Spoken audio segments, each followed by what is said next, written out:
තෙරුවන් සරණයි සියලු දෙනාටම උතුම් ඓතිහාසික අනුරාධපුර පූජා නගරය තුල ජීවමාන බුදුරජාණන් වහන්සේ ලෙසට වැඩ ඉන්න ජයශ්‍රී ජයශ්‍රී මා බුදුහාමුදුරන් වහන්සේ අභියස සිට මේ උතුම් පණිවිඩය මේ උතුම් කාරණය පින්නතුන්ට දැනුවත් කිරීමට ලැබීම පිළිබඳව භාග්යක් වගේම මේ පින්නතුන් ශ්‍රවණය කිරීමද මහත් භාග්යක් වේ ඇත්තන්ගේ.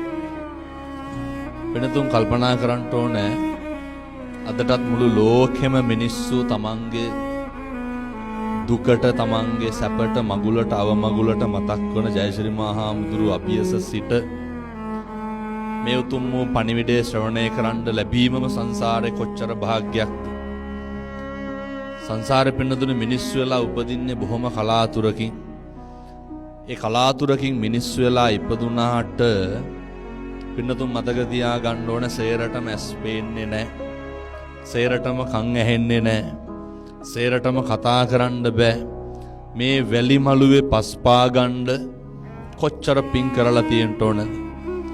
ඒ වගේම පින්නතුනි මේ ස්ථානයට ඇවිල්ලා මේ බෝහාමුදුරුවන් වහන්සේගේ බෝපත් සුළඟට හෙළවෙන ඒ ශබ්දය අහන්න කොච්චර පින් කරලා තියෙන්න ඕනද? මේ මළුව තුල එක පහන් වැටියක් දල්වන්න කොච්චර පින් කරලා තියෙන්න ඕනද? ඒ නිසා ධර්ම මේ කෙටි අනුශාසනාවට ප්‍රථම මම පින්නතුන්ට සිහිපත් කරන්නේ මේ අවස්ථාව පෙර සංසාරේ කරපු පින් වලට ලැබුණු අවස්ථාවක් කොට ගන්න. පෙර සංසාරේ පින් කරපු හින්දා මේ වගේ අවස්ථාවක් හම්බෙලා තිබ්බට අපි මේ ආත්මය තුල කරන සමහරක් දේවල් නිසා පින්නතුනේ මේ වගේ අවස්ථාවන් මතු සංසාරේ කවදාවත් නැති වෙන්න පුළුවන්. ඒ නිසා අදිෂ්ඨාන කරන්න සංසාරේ කවදා හරි අපි අනෙකට දොස් පරොස් කියලා නැතුව ඇති, අනෙකට දෙස් දෙවොල් තියලා නැතුව ඇති, අනෙකට විපතක් ප්‍රාර්ථනා කරලා නැතුව ඇති. එහි ආනුභාවයෙන් තමයි මේ ආත්මේ මේ සැපත තියෙන්නේ. මේ ආත්මේ පින් කුසල් කරන්න මේ ආත්මේ බොහෝ දුර කතර ගෙවාගෙන ඇවිල්ලා නමුත් ජයශ්‍රී මහා හාමුදුරුවන්ට කිරියාහාර ටික පූජා කරන්න, ඒ පූජා භාණ්ඩ ටික එකලස් කරන්න වාග්ය ලැබිලා තියෙන්නේ පින්නතුනි සංසාරේ කරපු කුසල් වල එකතුවක් නිසාවෙන්. සංසාරේ සිද්ධ කරන කුසල් වල එකතුවේ ප්‍රතිඵලය මොනියම් හෝ අවස්ථාවක බුදුවරු දේශනා කරනවා පින්නතුනි ධම්මේ පුඤ්ඤ කම්මං ආසවක්ඛ්‍යා වහං හෝතු සබ්බ දුක්ඛා පමුජ්ජතු. මේ කරන පින්කම් වල ආනුභාවයෙන් කෙදිනක කොයි මොහොතක කොතනක අවසානයක උතුම් නිර්වාණය තමයි සාක්ෂාත් වෙන්නේ. අපි හොඳට දන්නවා පින්නතුනි සරියුත් මහරහතන් වහන්සේ එක්තරා බමුණෙකුට බොහෝම හොඳ ධම්ම අවවාදයක් දෙනවා, පණිවිඩයක් දෙනවා. ඒ තමයි මේ ලෝකේ ජීවත් වෙනකොට සමහර මිනිස්සු සමහර පින්නතුන් දරුව වෙනුවෙන් අකුසල් කරනවා, බිරිඳ වෙනුවෙන් අකුසල් කරනවා, පරම්පරාව වෙනුවෙන් අකුසල් කරනවා, රැකගන්න පරිස්සම් කරගන්න අකුසල් කරනවා කියලා කියන්නෙම සිතයි කයයි වචනයයි අසංවර කරගෙන ඒ තුලින් ඒ අසංවර භාවයේ මත ඇතිවෙන බුදුහාමුදුරු ගන්නන්නේ භාසතිවා කරෝතිවා යමක් කියයි නම් හෝ කරයි නම් ඒ තුලින් ඇතිවෙන විපාකය එහි දිගපළල මත ඒ කුසලයක් ඒ අකුසලයක් කියලා තීරණය වෙන්න පුළුවන්. ඒ නිසා අනේක මත අකුසල් සිද්ධ කරගෙන සසර දිග්ගස්ස ගන්නවට වඩා හෙට ඉඳන් ජීවිතේ අදිෂ්ඨාන කරගන්න එක වචනයකින්වත් අකුසල් කරන්න එපා. එක වචනයකින්වත් සසර දිග්ගස්ස ගන්න එපා. එක පණිවිඩයක් දෙන්නම් හෙට ඉඳන් කිසි කෙනෙකුට පින්නතුනි වාචාය සංවරෝ සාදු මිනිස්සුන්ගේ වචනේ සංවරකම තියෙන්න ඕන. හෙට ඉඳන් කිසි කෙනෙකුට තෝ කියලාවත් කතා කරන්න එපා. හෙට ඉඳන් කිසි කෙනෙකුට කුණුහරුපයක්වත් කියන්න එපා. මොකද මිනිස්සුන්ට කතා කරන්න හම්බෙන්නේ සංසාරේ පෙර කරපු පින් ඇති භාවයට. පින්නතුනි කකුල් දෙක පාවිච්චි කරලා කවදාවත් කෙනෙකුට පීඩාවක් ඇති කරන්න එපා. සංසාරේ මේ කකුල් දෙක හොඳට වැඩ කරන්නේ සංසාරේ කරපු පින් ඇති භාවයට. සංසාරේ පින්නතුනි අදිෂ්ඨාන කරන්න අත් දෙක පාවිච්චි කරලා කිසි කෙනෙකුට පීඩාවක් කරන්න එපා. බුදුවරු උගන්වනවා, පැහැදිලි කරනවා. උන්වහන්සේලා දේශනා කරේ සබ්බේ සතන්සි දණ්ඩස්ස සබ්බේ බායන්ති මච්චුනෝ අත්තානං උපමං කତ୍වා ආගමක් දහමක් ජාතියකට අදාළ නැති විශිෂ්ට දේශනාවක් තමයි අත්තානං උපමං කତ୍වා තමන් උපමා කරගෙන ජීවත් වෙන්න.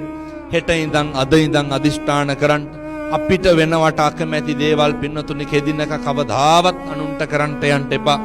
එක සිතුවිලි මාත්‍රයකින්වත් අනේක හිත පෙලන්න යන්න එපා. අනේක අපහසුතාවයට පත් කරන්න එපා. අනේක ලැජ්ජාවට පත් කරන්න එපා. අනේකට පීඩාවක් ගෙන දෙන කටයුතු කරන්න එපා. අදිෂ්ඨාන කරමු, ප්‍රාර්ථනා කරමු. උතුම් වූ ජයශ්‍රී මා බෝහාමුදුරුවෝ මුල ඉඳගෙන මේ දෙන දහම් අවවාදේ සංසාර සාගරයෙන් එතර වෙන්න හේතු වෙයි, වාසනාවන්ත වෙයි. ලෞතර බුදුරජාණන් වහන්සේ පින්නතුනි බුද්ධත්වය ලබාගෙන මුළු ලෝකෙටම මංගල ධර්ම දේශනය සිද්ධ කරන්නට ප්‍රථම උන්වහන්සේ දීපු පණිවිඩයක් තියෙනවා. උන්වහන්සේ උගන්වපු කාරණයක් තියෙනවා. ඒ තමයි ဒ ුතියං මිසං මේ විජයශ්‍රී ජයශ්‍රී මා බෝහාමුදුරුවන් වහන්සේ අභියස සිට ලෞතර බුදුරජාණන් වහන්සේ කෙලෙහි ගුණ සලකන්න ලෝකෙට ඉගන්නුවා. කෘතවේදී භාවය දක්වන්න ලෝකෙට ඉගන්නුවා. අදිෂ්ඨාන කරන් කෙලෙහි ගුණ දන්න මිනිස්සෙක් විදිහට හැසිරෙන්න. අදිෂ්ඨාන කරන් කෘතවේදී භාවයේ තියාගන්න. ජීවිතේ කවදා හරි කොතන හරි මොන යම් විදිහකින් අපිට මහත් අස්සසිල්ලක් වෙච්ච කෙනෙක් ඇති. හැබැයි හැමදාම උදව් කරලා නැතුව ඇති. කරපු හොඳ විතරක් මතක තියාගන්න. කරපු ගුණ විතරක් මතක තියාගන්න.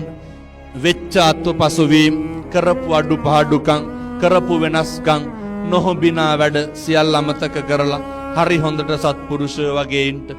සබ්බපාපස්සා කරණං සියලු පව් නොකළ යුතුය. කුසලස්ස උපසම්පදා කුසල් වැඩි දියුණු කරන්න ලැබපු මිනිසත් භවය සසර කෙලවර චතුරාර්ය සත්‍ය ධර්මය අවබෝධ කරගන්නට අවශ්‍ය කරන පාරමිතා පූර්ණේ කරන්නට ලෝකවාසී පින්වත් සියලු දෙනාට ජයශ්‍රී මා හාමුදුරුවන්ගේ ශක්තිය ධෛර්යය ලැබේවා සාදු කියලා ප්‍රාර්ථනා කරන්නට මේ උතුම් දහම් පණිවිඩය ලෝකයට ගෙන යන්න අදටත් මහත් ව්‍යායාමයක් දරන දිවි දෙවෙනිකුට ජයශ්‍රී මා හාමුදුරුව ආරක්ෂා කරන රාජකීය පඬිත ශාස්ත්‍රපති පහළතලාවේ සිරිසුමන ගෞරවනීය නායක මාහිම්පාණන් වහන්සේ ඇතුළු බෝධින් වහන්සේ භාරකාර තනතුරු දරණ දුරන්දර අටමස්ථානාධිපති ගෞරවනීය නායක මාහිම්පාණන් වහන්සේලා ප්‍රමුඛ ගෞරවනීය මහා නායක මාහිම්පාණන් වහන්සේලා ඇතුළු ලෝකවාසී බොදුනු බුදු සියලු දෙනාට ජයශ්‍රී මා හාමුදුරුවන්ගේ ශක්තිය ධෛර්යය ලැබේවා සාදු කියලා ප්‍රාර්ථනා කරන් සියලු දෙනාටම තෙරුවන් සරණයි.